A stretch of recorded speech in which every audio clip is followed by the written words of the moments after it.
Bonjour, j'espère que vous allez bien. Aujourd'hui, je vais vous parler de la pleine lune. Donc, c'est toujours le rythme nouvelle lune, pleine lune, que je fais en avance, de manière à ce que nous puissions tous nous préparer à ce que cette période jusqu'à la prochaine nouvelle lune représente et ce qu'elle nous réserve aussi, bien évidemment. Alors, vous le voyez sur cette carte du ciel, la Lune est ici, elle est évidemment dans le signe du Capricorne, et en face, nous avons le Soleil dans le signe du Cancer. Ça, c'est l'opposition Soleil-Lune qui donne lieu donc à ce qu'on appelle la pleine Lune, puisque la Lune reçoit les rayons du Soleil de plein fouet, de pleine face. Alors, une opposition Soleil-Lune, c'est une pleine Lune, mais c'est également un moment où finalement, l'émotionnel qui est représenté par la Lune, en astrologie, entre autres, c'est l'émotionnel, c'est tout ce qui concerne la famille, le foyer, la résidence, tout ce qui nous touche aussi au niveau sentimental, d'une certaine manière, et puis même au niveau de toute une région, de tout un pays, voire du monde entier, pourquoi pas. Donc on peut avoir tendance, pendant une période de ce genre, à être beaucoup plus sensible à tout ce qui se passe autour. Et ce, dans un périmètre restreint, selon les cas, ou dans un périmètre beaucoup plus étendu. Alors, la Lune représente le signe du Cancer en astrologie. Donc, elle représente le Soleil, qui se trouve en Cancer. On dit alors que la Lune est régente du Soleil, qui se trouve dans son signe, le signe du Cancer, qui est le signe de la Lune, encore une fois. Donc, il y a un lien plus étroit dans ce genre de situation que si, par exemple, cette pleine Lune se produisait sur l'axe Gémeaux-Sagittaire, comme ça a été le cas précédemment. La Lune représentant le signe du Cancer où se trouve le Soleil, ça veut dire que le Soleil, d'une certaine manière, lui doit un respect, parce qu'il est chez elle. Quand vous êtes chez quelqu'un, vous ne pouvez pas vous comporter comme quand vous êtes chez vous. Donc il y a évidemment un effort à faire pour être autant que possible en harmonie et en accord avec la personne qui vous reçoit. C'est normal, c'est civilisé, comme on dit. Et donc là, il va y avoir évidemment une intensité plus grande. Elle va se remarquer au niveau de la Lune, parce qu'elle reçoit de plein fouet, comme je le disais tout à l'heure, les rayons du Soleil, mais elle va se remarquer aussi au niveau du Soleil lui-même, qui se trouve dans le signe de la Lune. Donc ça veut dire que l'énergie qui nous investit, qui fait partie de notre vivant, va devenir plus intense, plus fragile aussi peut-être. Une fragilité relative à la façon dont on va réussir à gérer cet émotionnel. La Lune est en Capricorne. C'est un signe qui sait se gérer d'une façon générale. Les Capricornes ont la réputation quand même d'avoir les pieds sur terre, d'être assez rationnels dans leur façon d'aborder les choses, carrés et droits. Et donc, évidemment, il y a des exceptions, mais c'est quand même symboliquement une position de la Lune qui va nous permettre à tous, plus ou moins, parce qu'on va tous être concernés, que vous soyez ou non Cancer ou Capricorne, vous serez concernés. Parce que je vous rappelle quand même que nous sommes au centre de ce système, qu'on appelle le système géocentrique. Donc, étant au centre, on reçoit les énergies de toutes parts. Mais bien sûr, différemment d'une personne à l'autre, en fonction de son thème, de sa vie, etc. Donc, c'est un moment fort qui est une sorte d'apogée. L'énergie de la Lune s'est amplifiée au fur et à mesure des jours qui ont passé depuis la nouvelle Lune qui s'était produite en Cancer. Et elle va continuer jusqu'au moment de la pleine Lune. Et ensuite, elle va se réduire, cette énergie, parce que la Lune va passer en phase descendante, comme on dit. Et donc, elle va devenir de moins en moins forte, mais cette période est très importante parce que, en fait, elle représente tout ce qu'on va devoir faire pour être prête ou prêt pour cette nouvelle lune qui va se produire 2 semaines plus tard. Être prêt, ça veut dire que la nouvelle lune représente le moment où on peut s'engager, si évidemment on a un projet ou si la situation le réclame, l'exige ou le permet, on va s'engager dans un nouveau cycle. Et si c'est le cas, si ce moment de la nouvelle lune coïncide avec ce nouveau cycle, eh bien, au moment de la pleine lune, on devrait normalement en avoir pris conscience et avoir pu faire la lumière, en quelque sorte. La lumière lunaire pendant une pleine lune est assez forte. La lumière solaire, on sait qu'elle est forte de toute façon. Donc, cette énergie-là va se manifester aussi très intensément. On peut être aussi en présence sur le plan, par exemple, météorologique, à une augmentation des précipitations.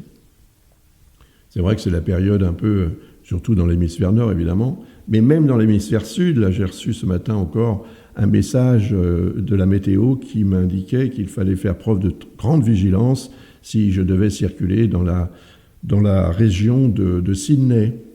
Je ne suis pas du tout à Sydney, je suis carrément à l'opposé, à l'ouest, complètement à l'ouest, à Perth. Donc, mais voilà, c'est une région qui est frappée, tout le sud-est de l'Australie est frappé depuis plusieurs mois par des précipitations énormes. C'est l'hiver et c'est généralement, effectivement, la période où les précipitations sont un peu plus intenses, mais cette année, c'est encore plus intense.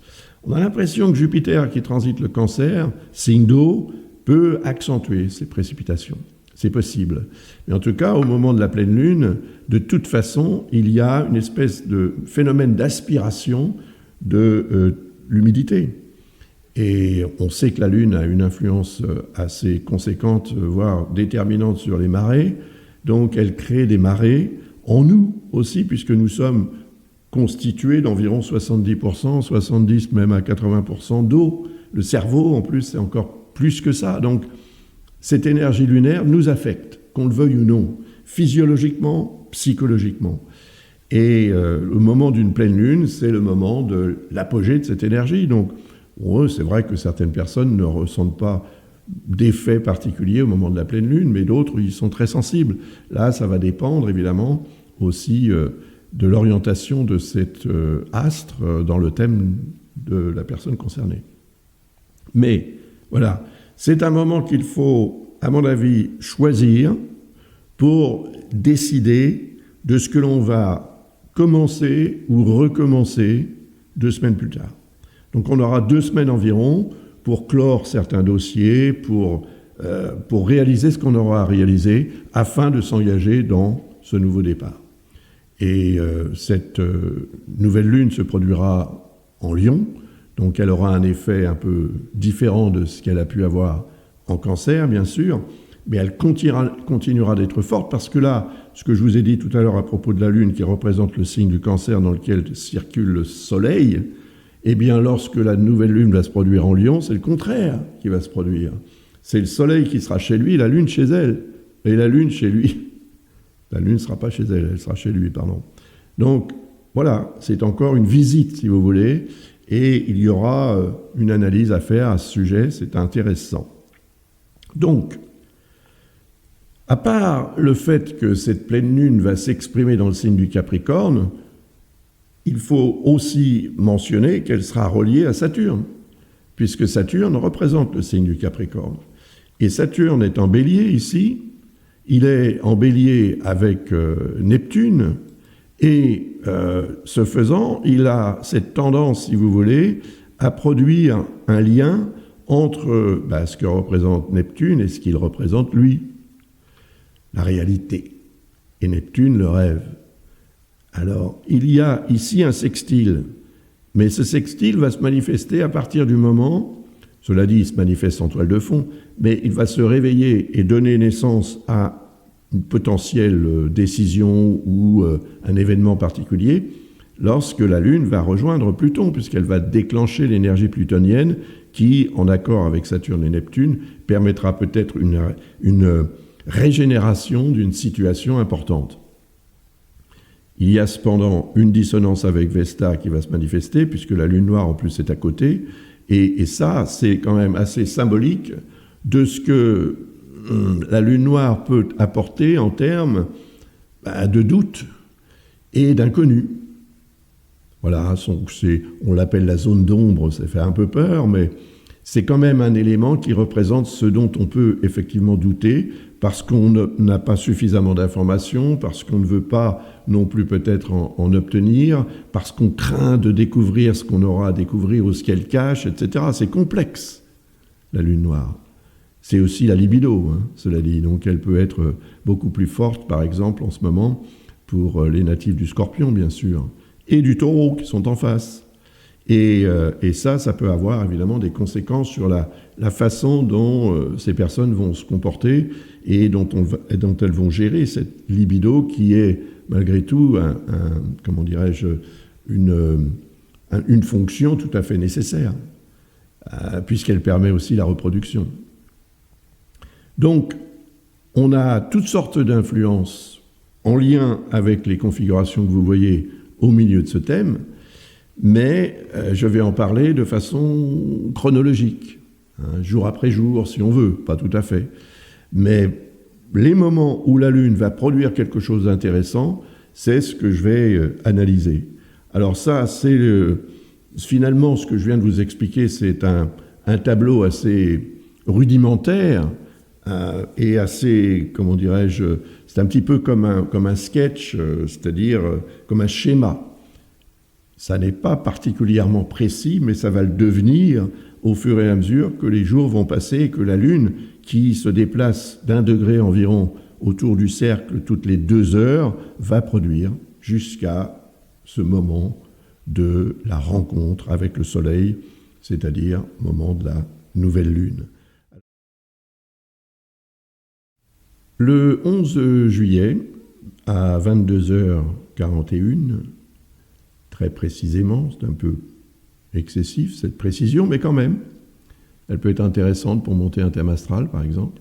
Ça, c'est l'heure universelle, bien évidemment. Pluton se réveille, j'ai indiqué. Il se réveille parce que la Lune arrive à la longitude, elle s'aligne, comme je l'ai dit dans la précédente vidéo, elle s'aligne avec Pluton, donc elle déclenche, elle le bouscule un petit peu. Et Pluton étant en harmonie avec Saturne et Neptune, ça voudrait dire que la Lune va jouer le rôle de détonateur d'une situation qui peut se concrétiser de façon tout à fait favorable. Neptune représente ce qu'on souhaite dans la vie, ce qu'on espère, voire peut-être même ce qu'on ressent, parce que c'est lié à l'intuition. Saturne représente la réalité, donc on a un côté, on peut dire rêveur, et un côté réaliste. Les deux sont associés. En plus, ils sont associés dans le signe du Bélier, qui est ici. Donc, ce signe du Bélier, il représente l'action. Donc, ça veut dire que le 11 juillet, en fin de journée, en France d'ailleurs, il sera 2 heures de plus, donc il sera déjà 0h41, le 12. Donc, tenez compte de ça, c'est très important. Et surtout si vous avez à prendre une décision, bien sûr. Mais ne vous étonnez pas si quelque chose d'heureux arrive ce jour-là, et aux alentours de cette heure-là, mais avant aussi, puisque vous voyez que la Lune est à 2,54 degrés, ce qui correspond à peu près à 3 degrés, on va dire, et 3 degrés, ça correspond à 6 heures, c'est le temps que met la Lune pour parcourir ces 3 degrés. Donc 6 heures plus tôt, il était 16 heures de l'après-midi, presque 17 heures, donc presque 19 heures en France, par exemple, et l'énergie a commencé vraiment à devenir très forte. Et puis elle va perdurer, je dirais presque pendant toute la période du transit de la Lune en Verseau, ce qui va durer 2 jours et demi. Ça, c'est intéressant, d'autant plus qu'il y a aussi un lien harmonique avec Uranus, qui, lui, le 11 juillet, sera tout nouveau dans le signe des Gémeaux. Tout nouveau parce qu'il y sera entré, en fait, le 7 juillet. Et il y sera entré avec Vénus, ou très, très proche de Vénus. C'est comme si Vénus lui prenait la main. Après tout, Uranus, dans la mythologie, c'est le père de Vénus. Donc Vénus prend la main de son père et l'emmène avec elle dans le signe des Gémeaux. Elle le guide vers le signe des Gémeaux, qu'elle va quitter beaucoup plus rapidement, puisqu'elle va rester à peu près 3 semaines en Gémeaux, alors que Uranus va y rester près de 7 ans. Vous voyez, donc c'est pas du tout la même chose. Et ponctuellement, tous les ans, Vénus reviendra dans le signe des Gémeaux, bien sûr, pour retrouver son père et renouer quelque chose. Alors, comme Uranus représente la notion de changement, si vous voulez changer votre vie de façon bénéfique, favorable, intéressante et durable, puisque ça peut avoir des répercussions sur environ 7 ans, c'est déjà pas mal. Ça peut être plus long, bien sûr, selon les cas, mais c'est déjà quelque chose qui peut permettre, d'avoir cette motivation supplémentaire, réaliste et concrète, pour obtenir un résultat qu'il sera également. Donc ce jour-là est intéressant, mais ce sera aussi très intéressant lorsque la Lune arrivera à la longitude de la conjonction Saturne-Neptune, bien sûr. Ça se produira environ 5 jours plus tard. Et puis, bien sûr, lorsque la Lune arrivera ici à la conjonction d'Uranus et puis ensuite à la conjonction de Vénus. On verra ça plus tard dans d'autres petites vidéos. Alors, il y a aussi, bien sûr, une dissonance avec cette fameuse lune noire que j'évoquais précédemment, dans la précédente vidéo, et avec Vesta. Oui, d'accord, ça peut être une source de doute, comme je le disais tout à l'heure, c'est vrai, c'est possible. Finalement, quand un changement important ou qu'une opportunité majeure se présente, soit on saute dessus pour en profiter sans réfléchir, soit on est intrigué, intéressé, mais on doute. Le doute peut être le cancer de la réussite, il faut le savoir. Donc si le doute vous paralyse et vous empêche d'agir et de tirer parti de l'éventuelle opportunité qui se présentera à partir du 11 juillet, alors sachant que ça peut durer 2-3 jours, enfin pas tout à fait 3 jours, mais en tous les cas au moins 2 jours, 2 jours et demi. Eh bien, si vous ne faites rien parce que vous doutez, vous n'obtiendrez rien parce que vous aurez douté. Et ce serait dommage, parce que ce qui va se passer, c'est que lorsque la Lune va arriver à la longitude de Saturne et Neptune, qui représente cette capacité à réaliser son rêve, ou son idéal, ou une forme d'idéal, en tous les cas un mieux, eh bien, du fait du quinconce avec la Lune noire et Vesta, si vous n'avez pas tiré parti de ce que je suis en train de vous expliquer en termes d'opportunités positives de réaliser quelque chose de concret et de durable, vous serez désolé pour vous-même. Et il sera peut-être trop tard. Encore que, on peut toujours imaginer qu'on va se reprendre et qu'on va quand même agir, même si c'est un peu tard. Alors, la Lune va ensuite traverser le signe du Verseau, et elle va atteindre une position qui va la mettre en opposition avec Mercure. Je vais vous parler d'un phénomène, d'une configuration qui va se produire le 12 juillet aux alentours de 20h, heure universelle encore une fois. Et je l'ai intitulé, cette petite vidéo, « Tout se dire ou rien du tout ». Parfois, il vaut mieux effectivement ne rien se dire que se dire des choses qui vont poser problème ou produire des incidents diplomatiques. La Lune va arriver à 14 degrés, presque 15 degrés du signe du Verseau, ce jour-là et vers cette heure-là, et elle va produire une opposition avec Mercure. Donc elle va déclencher l'énergie de Mercure. Mais vous voyez que Mercure est en dissonance avec la Lune noire et avec Vesta. Et la Lune sera également en dissonance avec cette même Lune noire et Vesta. Vesta représentant cette notion d'harmonie et d'équilibre qui doit, en principe, être préservée, autant que possible en tous les cas, eh bien ça va devenir un petit peu compliqué. Même si ça ne déclenche pas d'incident diplomatique, cela peut, en tout cas, avoir un effet sur le psychisme de tout un chacun qui se mettra à douter de ce que la situation lui permettra de voir ou d'imaginer. Il y a une espèce d'attraction aussi pour tout ce qui n'est pas clair. Donc tout à coup, vous allez peut-être vous découvrir un talent d'investigateur ou d'investigatrice pour comprendre et extraire de cette zone d'ombre des valeurs et des faits peut-être, des réalités, des vérités qui ne seront pas forcément bonnes à dire, mais que vous allez devoir essayer d'apprendre à gérer, voire même à digérer. L'équilibre doit être préservé, l'harmonie aussi, souvenez-vous de ça. Comme Mercure transite le signe du Lion, qui est le signe du Soleil, comme le Soleil représente l'ego peut intervenir, évidemment, et influencer la raison, la façon d'analyser les choses, de les percevoir et de communiquer à leurs propos. Et c'est ce qui pourrait devenir, en fait, une source d'erreur, de fonctionnement et de communication, tout simplement, parce qu'on pourrait croire des choses ou craindre ce qui ne serait pas forcément relié à une réalité avérée. Donc faites attention ce jour-là et vers cette heure-là, parce que vous pourriez avoir tendance à prendre votre vessie pour une lanterne.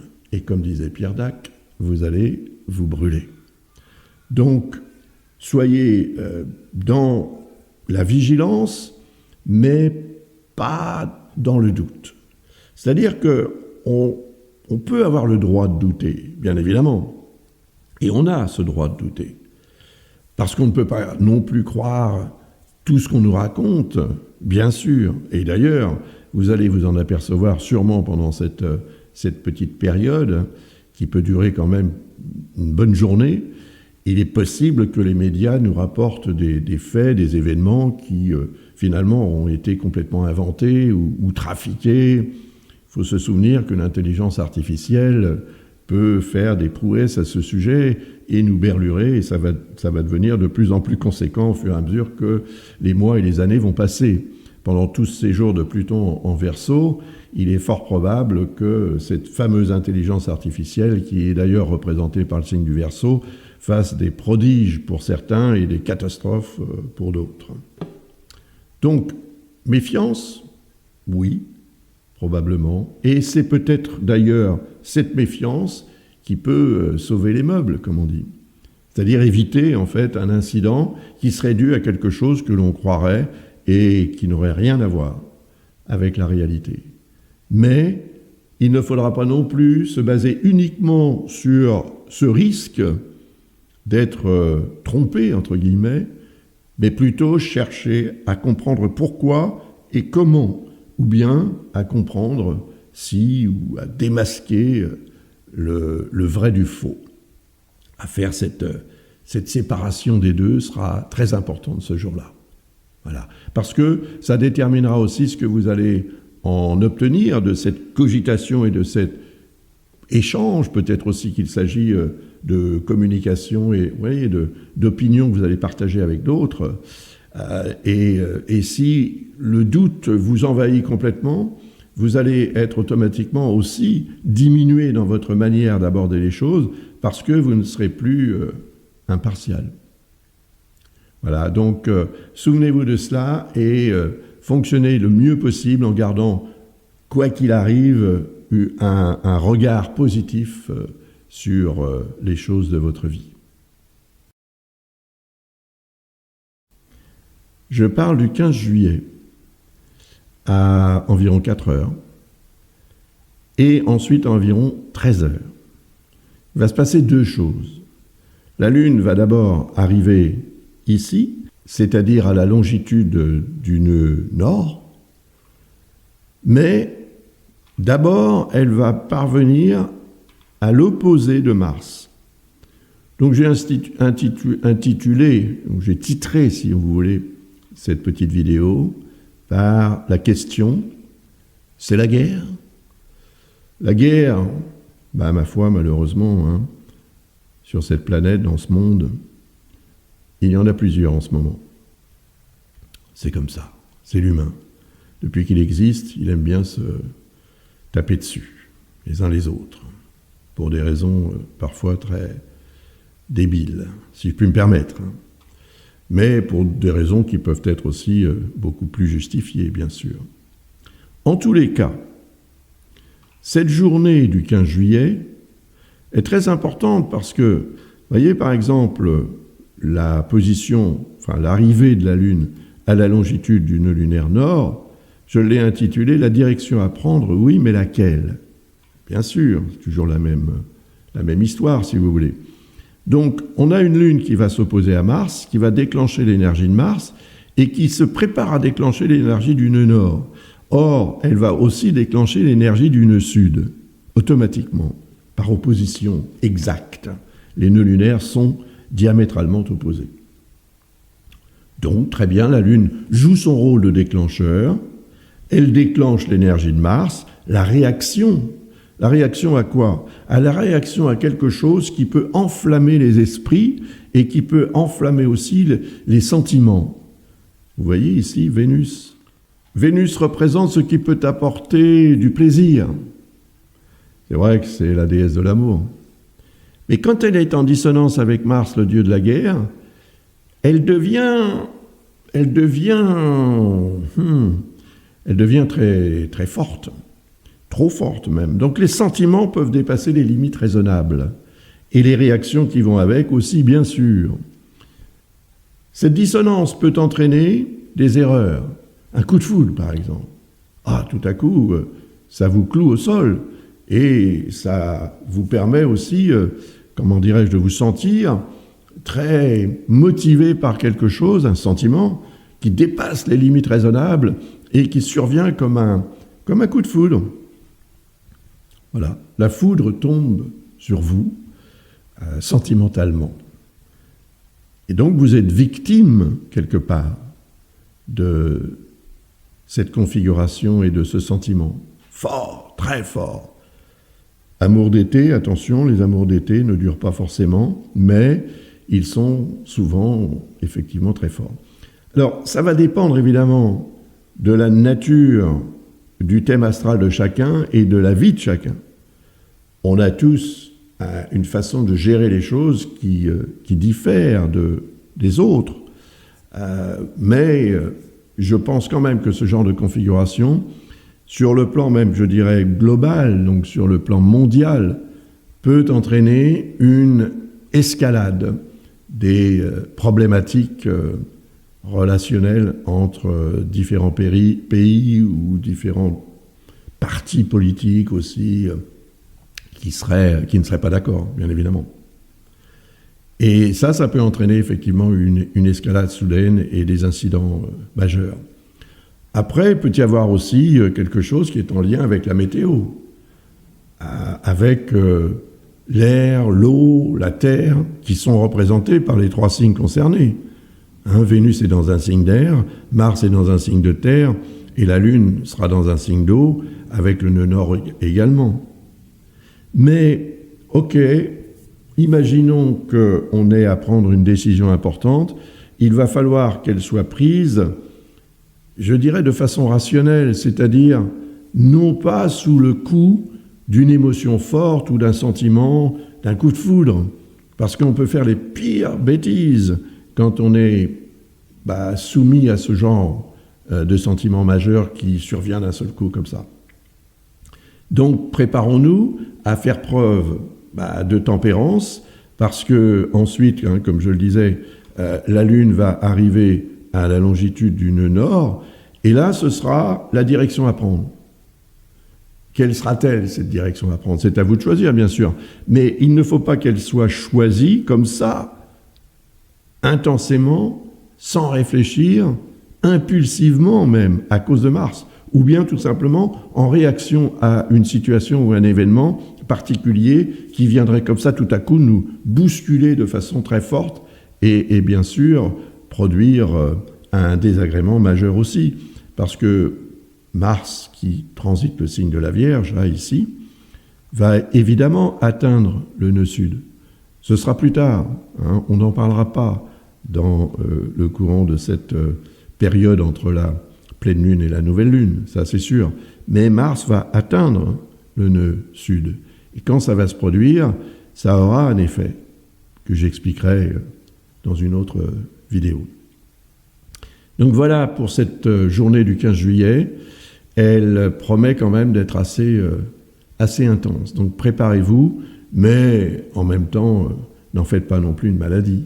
Parce que vous voyez que la Lune est en harmonie avec le Soleil, qui se trouve ici dans le signe du Cancer. Donc ça va nous aider à gérer. Et peut-être que cela nous permettra de préserver l'équilibre. Soleil-Lune, ce sont les pôles par lesquels l'énergie vitale passe. Donc lorsque ces deux pôles sont en harmonie, évidemment que l'énergie vitale passera aussi de façon harmonique. Et ça peut être, un soutien pour mieux gérer la puissance quand même de l'influence de Mars. Mais soyons quand même vigilants à son sujet. Donc, le 16 juillet, aux alentours de 8 heures du matin, donc 2 heures de plus pour la France, je vous le rappelle au cas où, je l'ai intitulé « Arrêter de rêver et se prendre en main concrètement ». Oui, pourquoi pas. La Lune va déclencher ou réveiller l'énergie latente de cette conjonction entre Saturne et Neptune. C'est quand même unique, cette conjonction. Ça ne veut pas dire qu'elle ne va pas se reproduire, parce qu'elle va se reproduire. C'est-à-dire que les deux planètes qui sont actuellement rétrogrades, comme vous le voyez sur cette carte ici, vous avez un Saturne qui est à 1,56 degré rétrograde et un Neptune qui est à 2,08 degrés rétrograde également. Cette rétrogradation étant un effet d'optique de notre point de vue sur Terre, c'est quand même la Terre tourne autour du Soleil plus rapidement que Saturne et Neptune. Eh bien, cela donne l'impression, parce que la Terre va doubler les deux autres sur leur orbite autour du Soleil, ça va donner l'impression qu'elles repartent en arrière, tout comme ça peut vous donner l'impression de cette même chose lorsque vous doublez un véhicule sur la route. Mais ça a un effet quand même. C'est-à-dire que Saturne va devenir moins efficace, en fait, dans la gestion du rationnel, et que Neptune va devenir moins intéressant dans sa fonction d'imaginaire. Neptune est très important quand même, parce que c'est l'astre qui représente justement notre imagination et, d'une certaine manière, notre inspiration, notre créativité. Donc, ça peut être remis en question par Saturne. C'est-à-dire que si les deux éléments, les deux fonctions qui font partie de nous se cohabitent concrètement et de façon tout à fait harmonique, oui, on va être capable de réaliser un projet majeur qu'on peut considérer comme un rêve, comme un idéal de vie, avec des répercussions à extrêmement long terme, parce que ce genre de configuration est extrêmement rare dans le signe du Bélier. Donc, pour que ces deux planètes se retrouvent comme ça dans le signe du Bélier, il va falloir attendre presque 2 siècles. Donc, c'est quand même rare. Ça ne se produira qu'une fois dans votre vie, sauf que ça se reproduira le 20 février, c'est-à-dire que dès le début de l'année 2026, d'abord, Saturne et Neptune vont rétrograder et repasser dans le signe des Poissons, et ensuite ils vont revenir en début d'année 2026 dans le signe du Bélier pour produire une vraie conjonction le 20 février. Donc c'est peut-être quelque chose qu'il faut inscrire dans votre agenda si vous avez un projet et que vous voulez le réaliser concrètement et durablement. Si ça fait partie de ce que vous espérez de mieux pour vous, eh bien préparez-vous, parce que le 20 février, quand cette conjonction va se produire, si vous êtes prête ou prêt, vous pourrez vous engager concrètement dans la réalisation de ce projet. Et vous aurez peut-être toutes les chances de pouvoir, justement, le réaliser. C'est un choix à faire, bien sûr. Mais lorsque la Lune va arriver là, donc le 16 juillet vers 8 heures du matin, vous aurez une possibilité, je dirais assez importante, de réaliser et de prendre conscience que votre rêve peut l'être réalisé, malgré que Saturne et Neptune soient rétrogrades.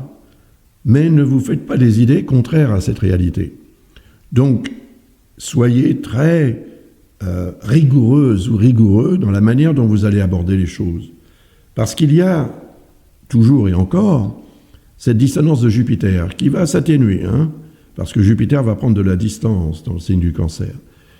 Mais là, ce jour-là, il est encore en dissonance de Saturne et Neptune. Et Jupiter pousse un petit peu, pousse à l'erreur en quelque sorte.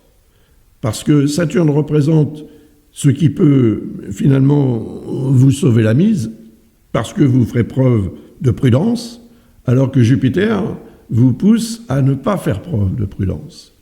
Donc il y aura un tiraillement entre le pour et le contre finalement. Et Jupiter en Cancer est dans le signe de la Lune. Donc il va être impacté beaucoup plus pendant les transits de la Lune, pendant toute cette période de transit de Jupiter en Cancer qui va durer jusqu'au 30 juin de l'année prochaine quand même.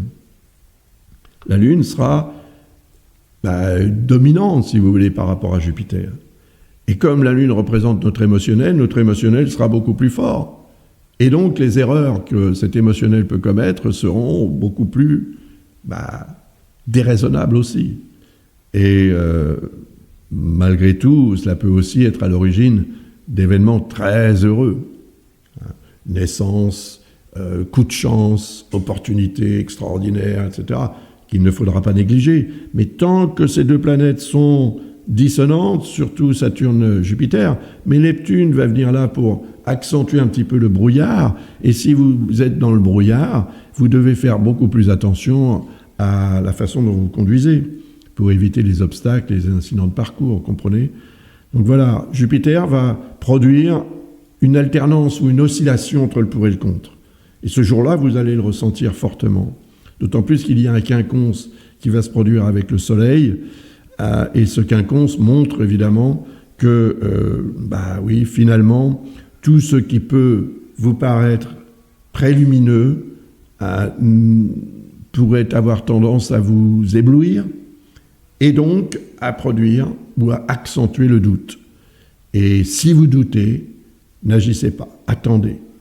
Uranus propose quand même quelque chose de très favorable. Il est là, il est donc au sextile de cette conjonction Saturne-Neptune-Lune, bien sûr, et Pluton également.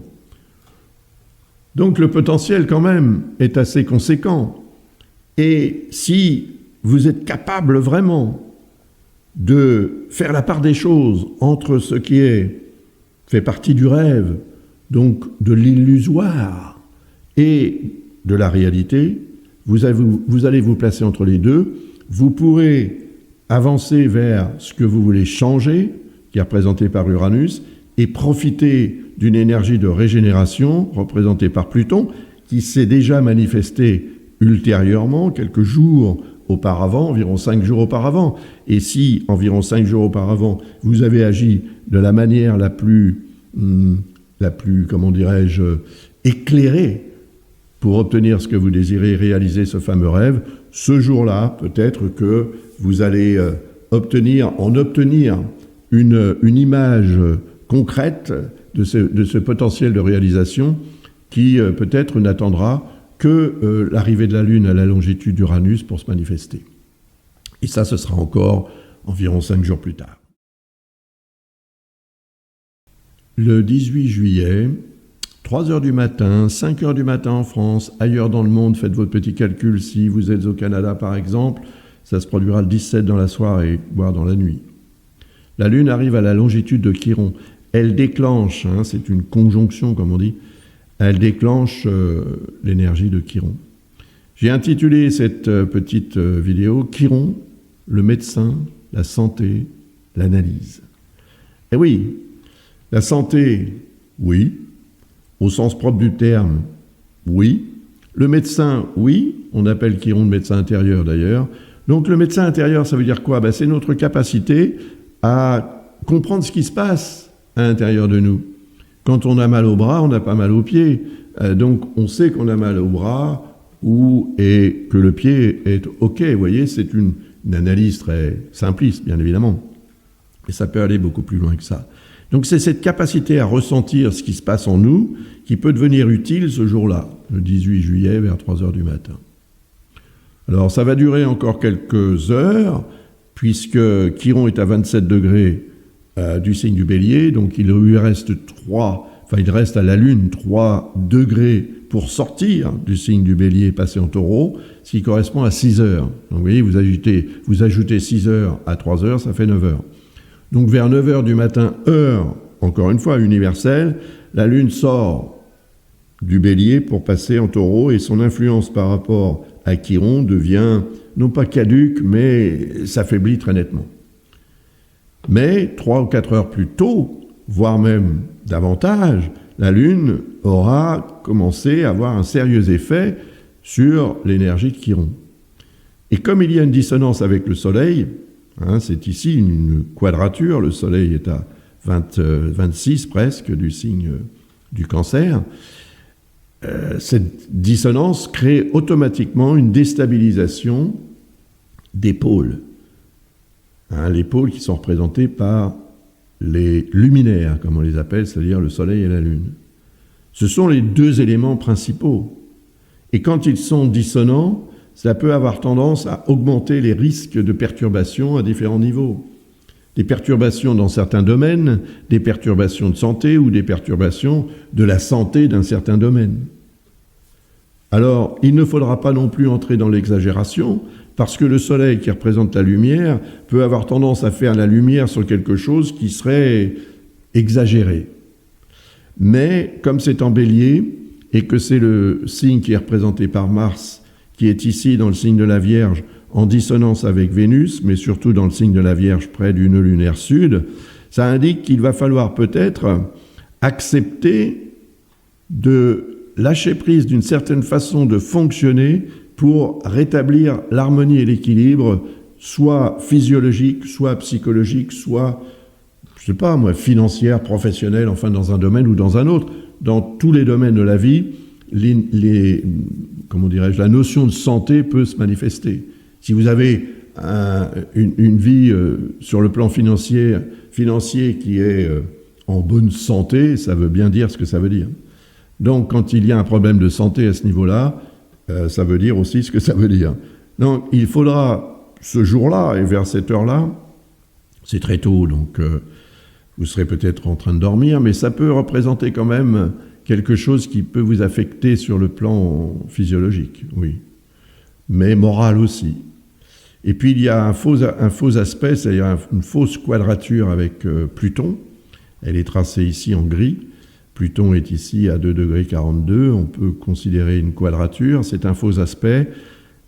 Les faux aspects sont pour moi des faux amis. Là, ça peut représenter en fait quelque chose qui peut sembler être favorable.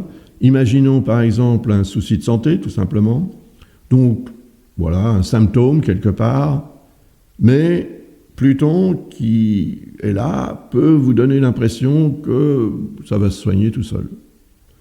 Parce que finalement, vous avez un bon pouvoir de régénération, donc vous ne vous inquiétez pas. Or, c'est quand même une quadrature cachée. Elle est cachée sous la forme d'un sextile, parce que Pluton est dans le signe du Verseau, qui est un signe d'air, et ces deux-là sont dans le signe du Bélier, qui est un signe de feu. Bélier et Verseau sont complémentaires, si vous voulez, parce que l'air et le feu cohabitent tout à fait. En fait, le feu ne peut pas se passer d'air. Et l'air a besoin du feu aussi pour se réchauffer, bien sûr. Donc voilà. C'est cette collaboration qui peut devenir une fausse collaboration, en fait. On peut avoir l'impression que, mais se tromper. Donc, symptômes, que ce soit au niveau santé ou autre, santé morale, santé physique, santé financière, etc., ne laissez pas les choses pourrir. Agissez. Ne comptez pas sur votre propre capacité de régénération. Elle peut vous tromper. Voilà, c'est tout. Alors après, il ne faut pas non plus entrer dans le dramatique. Mais d'une personne à l'autre, ça peut être en fait un peu plus contrariant que pour d'autres. Voilà. Je vais maintenant vous parler du 19 juillet 2025, bien sûr. 5 heures du matin, heure universelle. Je l'ai intitulé « Découvrir un secret ou s'embourber dans le mensonge ». Tout un programme. Effectivement, on a ici la Lune en Taureau. Elle est à 12 degrés, presque 30, 12 degrés 30, du signe du Taureau, et elle est opposée à la Lune noire et à Vesta. Donc cette Lune noire représente cette zone d'ombre. Encore une fois, à chaque fois que je parle de la Lune noire, je parle de la même chose, bien sûr. Le doute, la zone d'ombre. Alors, est-ce que l'on va fonctionner sur la base de ce dont on doute, ou est-ce qu'on va chercher à obtenir une information précise, concrète et vraie, plutôt que de réagir émotionnellement sur quelque chose qui n'est pas avéré? Ou bien est-ce que l'on va essayer d'être au maximum clair et transparente ou transparent dans la relation avec qui que ce soit ou dans la situation où on sera? Ou bien est-ce que l'on va, oui, effectivement, avoir tendance à vouloir faire croire à l'autre ou aux autres ce qui n'est pas du tout en lien avec la réalité, mais ce qui semble vouloir peut-être nous arranger, ou nous protéger, ou nous préserver, ou préserver cette fameuse notion d'équilibre et d'harmonie représentée par Vesta. Donc, Vesta va rejoindre la Lune noire à un moment donné. Cette conjonction aura un sens aussi. Pour l'instant, c'est presque une conjonction, mais pas tout à fait. Quand ça va devenir une vraie conjonction, on en parlera évidemment dans une prochaine vidéo, eh bien, ça aura aussi un sens très important en ce qui concerne ce que ces deux éléments peuvent nous apporter ou nous retirer. Parce qu'il y a un peu de ça. Après, vous voyez qu'il y a aussi un trigone avec Mars et avec le nœud lunaire sud. Donc, automatiquement, un sextile avec le nœud lunaire nord, même s'il n'est pas tracé parce qu'il est un peu large. Mais bon, la Lune va se déplacer, donc automatiquement, elle produira éventuellement, dans cette journée du 19 juillet, un sextile avec le nœud nord. Mars, c'est l'action. Le nœud sud, c'est ce que l'on doit accepter de laisser de côté, d'abandonner, de lâcher en quelque sorte. Et le nœud nord, c'est ce vers quoi on doit aller. Donc pour aller, il faut être d'abord déterminé, savoir où on veut aller, comment on veut y aller, et ensuite faire le maximum pour que le véhicule que l'on va utiliser, que ce soit nous-mêmes, ou bien un véhicule en tant que tel, soit le plus léger possible, on peut dire, pour qu'il soit le plus efficace, le plus rapide, ou en tous les cas le plus efficace. Donc, Mars peut nous permettre ça, nous permettre de prendre la décision de dire ça, non, c'est fini. On n'en veut plus, on s'en débarrasse parce que ça nous plombe, en quelque sorte, on peut dire. Mais il y a une dissonance avec Mercure, qui est ici, ce Mercure qui est en Lion, avec ce Mars qui est ici, donc proche du nœud lunaire sud, comme je viens de le dire. Mercure, lui, est en dissonance. Donc, il va être déclenché en lien avec la Lune noire et Vesta, et donc c'est la Lune qui va avoir cet effet catalysateur de cette dissonance. On peut ainsi avoir tendance à effectivement croire ou cacher, croire ce qui n'est pas vrai, et donc s'inquiéter inutilement, mais sans vouloir nécessairement ou sans pouvoir déterminer le vrai du faux. C'est vrai que ça nous mettrait dans une situation un peu complexe, un peu ambiguë. Alors, heureusement pour nous, parce que ça peut m'arriver autant qu'à vous, bien sûr, heureusement, Mercure n'est pas un astre très lent. Au contraire. Cela dit, il est rétrograde. Donc, cette rétrogradation de Mercure va nous rendre beaucoup moins efficaces sur le plan intellectuel. Et c'est peut-être là que le bas blesse, parce que si la Lune noire représente effectivement cette notion d'intrigue et de doute, avec Mercure rétrograde, on risque de ne pas avoir vraiment les moyens de gérer ça. Et donc, on peut devenir victime d'une tromperie, ou se tromper tout simplement soi-même, ou vouloir aussi tromper son monde, ce qui pourrait avoir des conséquences. Et si ces conséquences doivent effectivement s'imposer et se manifester, il est fort probable qu'on les constate, qu'on les découvre et qu'on les déplore lorsque la Lune arrivera à la longitude de Mercure. Et ça, ce sera après la nouvelle Lune, donc j'en parlerai dans la série de vidéos que je ferai à partir de cette nouvelle Lune qui se produira au début du signe du Lion.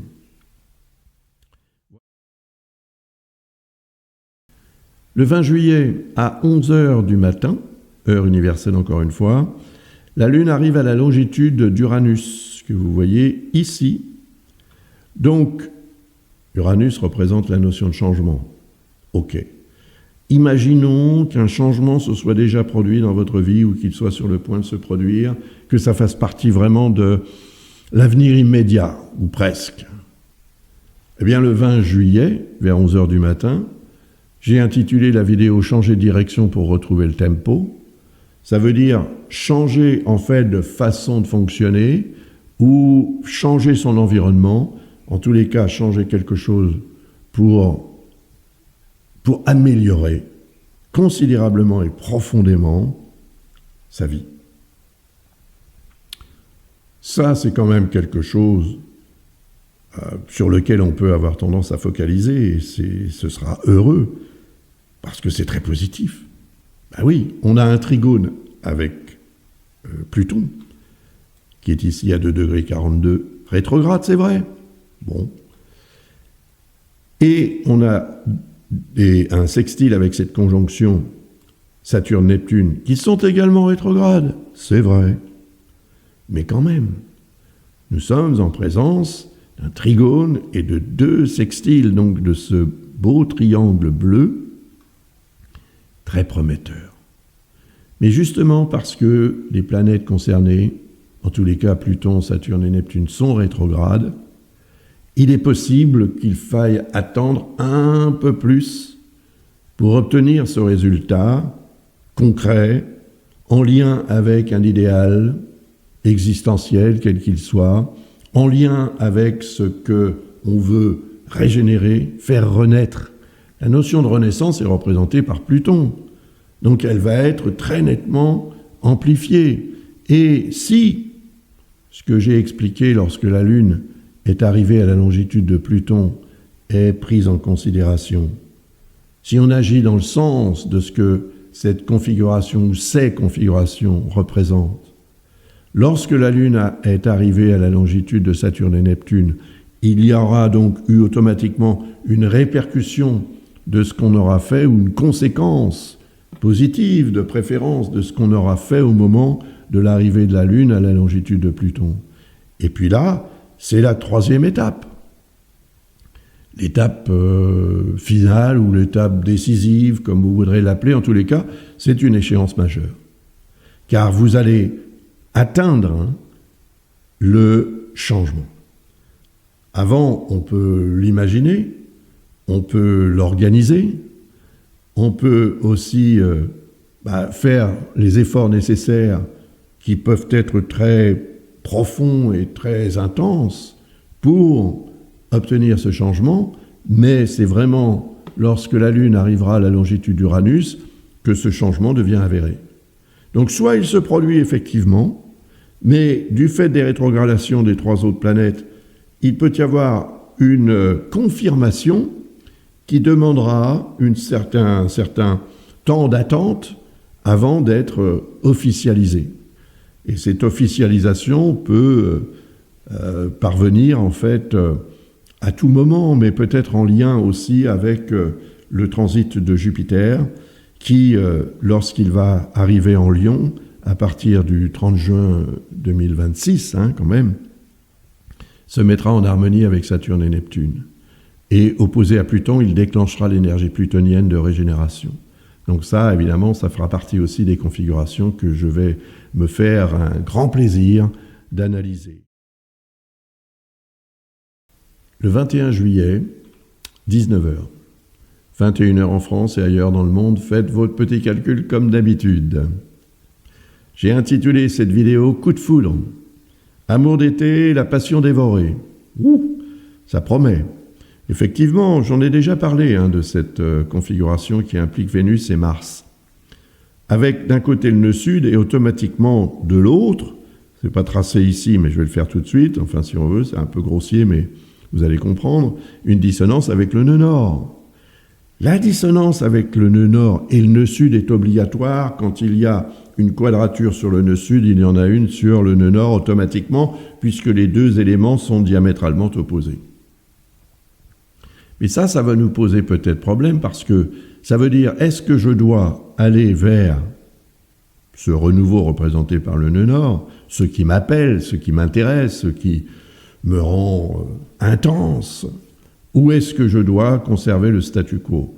Mais Mars, qui est collé au nœud sud, montre à quel point il a envie de bousculer justement ce nœud sud pour le libérer d'une certaine façon, afin que on puisse aller vers ce nœud nord.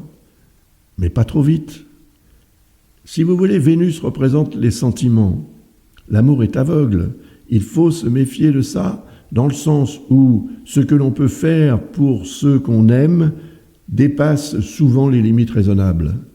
Et on peut s'impliquer dans des situations, des histoires, des problèmes, du fait justement de cette tendance à agir sous le coup d'une pulsion sentimentale ou affective, alors que la raison, elle reste un peu en coulisses. Mais elle finit toujours par revenir, cette raison. Donc, ne vous engagez pas trop rapidement ce jour-là vers cette heure-là, n'y croyez pas trop. Amour d'été, ça ne dure jamais, comme disait la chanson, donc il faut prendre en considération ce genre de choses, mais je sais par expérience quand même que quand on est dans ce genre de situation, on a du mal à être raisonnable et à être raisonné aussi, rationnel.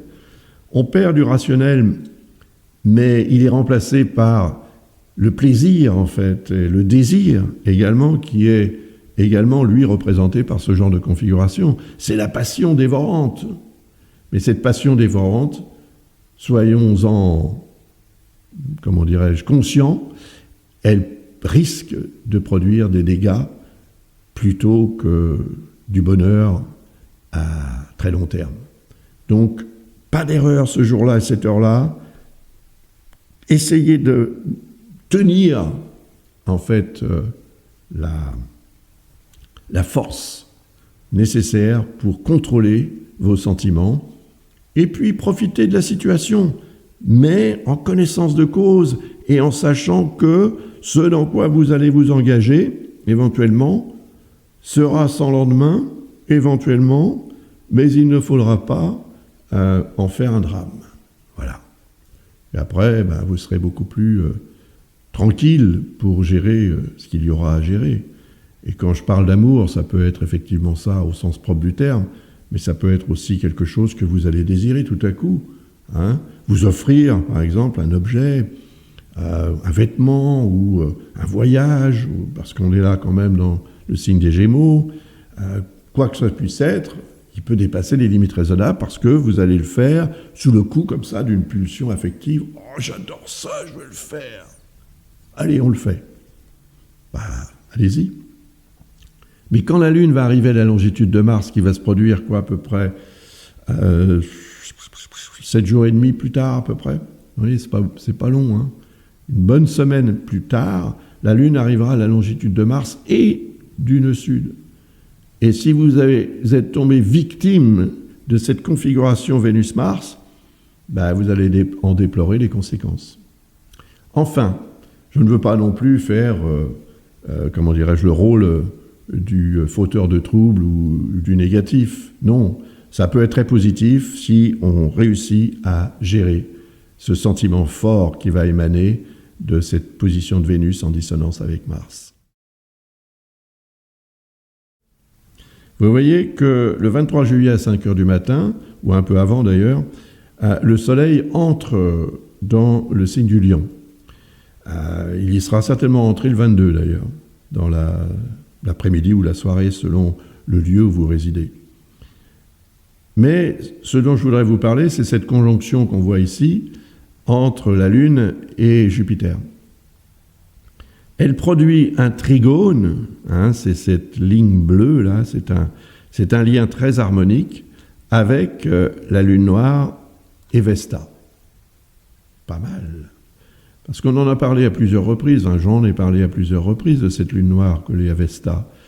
Elle peut quand même devenir une source de contrariété.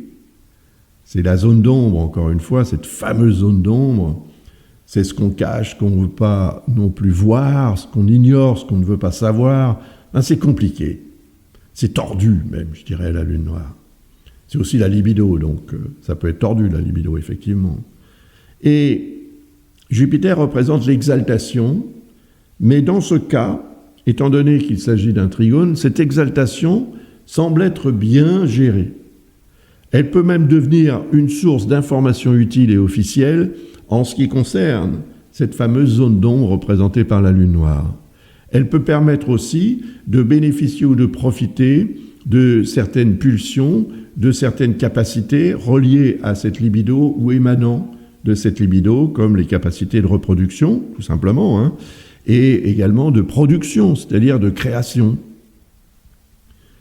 Cela dit, la Lune noire est encore en dissonance avec Mercure, bien sûr, on en a parlé précédemment. Mercure est encore rétrograde ce jour-là, le 23 juillet, il va encore être rétrograde pendant quelque temps. Il y a toujours cette dissonance. Mais disons que ce jour-là, le 23 juillet, cette dissonance ne sera pas celle qui va dominer. Mais il faut quand même en tenir compte. Parce que Jupiter peut exalter, donner l'impression que tout est possible, effectivement, et qu'on a tout compris, en fait, et qu'on va pouvoir tout gérer, alors que Mercure annonce quand même quelques risques d'erreur de parcours, soit dans un dossier, soit une façon de s'exprimer, soit dans un déplacement qu'on va faire, etc. Et puis, il y a cette dissonance, bien sûr, qui perdure avec Saturne et Neptune.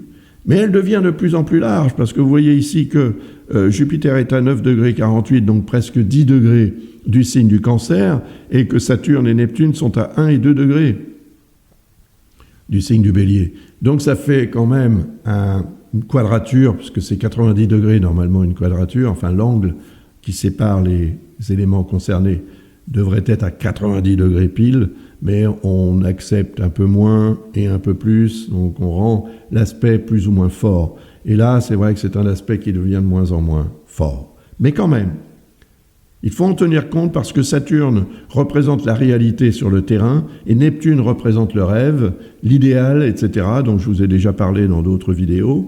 Et si vous voulez réaliser ce rêve et cet idéal concrètement et officiellement, Jupiter peut représenter ce qui revêt un caractère officiel, il va falloir faire preuve, je dirais, d'objectivité. Et être aussi droit dans la manière d'aborder les choses pour obtenir le meilleur résultat. Jupiter est dans le signe de la Lune, comme on l'a vu aussi précédemment, et donc la Lune a un ascendant fort sur Jupiter, ça peut le rendre beaucoup plus sensible, et ça peut avoir une tendance à exalter notre émotionnel.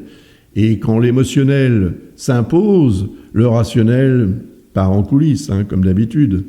Mais il finit toujours par revenir. Donc, évitons de se laisser entraîner par ce genre d'influence jovienne ou joviale, mais n'exagérons pas non plus le doute ou le scepticisme représenté par Saturne, ni l'idéal ou la tendance à rêver représenté par Neptune. Il faudra essayer de rester vraiment dans les limites les plus raisonnables. Ça permettra aussi de bénéficier beaucoup plus de l'harmonie qui implique la Lune noire et Vesta, avec évidemment Jupiter. La prochaine configuration, c'est le moment où la nouvelle Lune se produira. Nous serons le 24 juillet à 19h11 heure universelle. Prenez note, il sera 21h11 en France. Ça peut vous permettre d'établir un thème avec un ascendant et donc des maisons pour le comparer aux vôtres. Le roi est mort, ce soir, vive le lion. Façon d'annoncer en fait cette nouvelle lune. La nouvelle lune en Lion, c'est une nouvelle lune solaire. C'est la période traditionnellement la plus chaude, donc où le soleil est vraiment le roi. Mais le roi est mort ce soir, je ne sais pas. Le fait est que c'est quand même représentatif de la fin d'un cycle et du début d'un nouveau cycle. Donc, comme on disait dans le temps, le roi est mort, vive le roi. Le lion est mort ce soir, ça c'était une chanson. Voilà, bon, pour vous expliquer un petit peu pourquoi j'ai mis ce titre. Il est opposé à Pluton, ce qui peut représenter effectivement la mort, le tiraillement en tous les cas entre la vie et la mort, cette notion d'existence et de non-existence qui permet aussi la régénération. Voilà, je parlerai de ce thème dans la vidéo que je mettrai en ligne aux alentours du moment de la pleine lune que je viens de finir d'analyser. Je vous remercie de votre attention et de votre confiance en mon travail. Sans vous, je ne serais plus là probablement à faire ces vidéos. Si elles n'intéressaient personne, bien évidemment qu'il y a longtemps que j'aurais arrêté. Mais je vois qu'elles intéressent beaucoup de monde et qu'elles ont tendance aussi à aider. Et c'est ce qui me fait le plus plaisir. Donc merci encore à vous aussi. Au revoir, à bientôt.